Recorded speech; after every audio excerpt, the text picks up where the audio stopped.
இன்றைக்கி நம்ம இன்ஸ்டன்ட் தக்காளி சாம்பார் தான் செய்ய போகிறோம். அதுக்கு ஒரு 4 தக்காளியை கட் பண்ணி வச்சுருக்கேன், ஒரு கைப்பிடி வெங்காயம், ஒரு 4 வரமிளகா, கொஞ்சமாக கருவேப்பிலை. வாங்க எப்படி செய்கிறதுன்னு பார்க்கலாம். ஒரு குக்கரில் தக்காளி, ஒரு கைப்பிடி வெங்காயம்,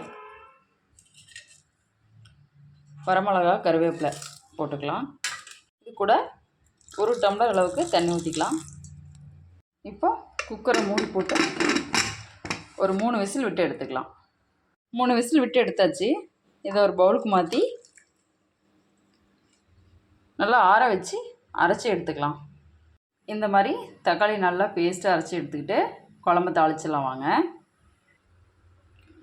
ஒரு பாத்திரத்தில் கொஞ்சமாக எண்ணெய் விட்டு, எண்ணெய் காஞ்சதும் ஒரு 1/4 ஸ்பூன் கடுகு, வெங்காயம், கருவேப்பிலை கொஞ்சமாக போட்டு தாளித்து அரைச்சி வச்சா தக்காளி இதில் சேர்த்துக்கலாம். இதுலேயே குழம்புக்கு தேவையான அளவுக்கு தண்ணி சேர்த்துக்கலாம்.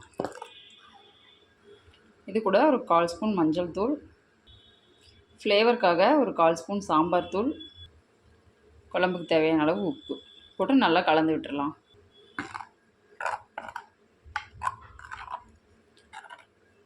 சாம்பார் லைட்டாக கொதித்து வரும்போது கொஞ்சமாக பெருங்காயத்தூள் சேர்த்துக்கணும். ஒரு மூடி போட்டு 5 நிமிஷம் நல்லா கொதிக்க வைக்கலாம். ஓப்பன் பண்ணி பார்த்துக்கலாம். சாம்பார் நல்லா கொதித்து வந்துருச்சு. கொஞ்சமாக கொத்தமல்லி தழையை தூவி இறக்கிடலாம். குயிக்கான தக்காளி சாம்பார் ரெடி ஆயிடுச்சு.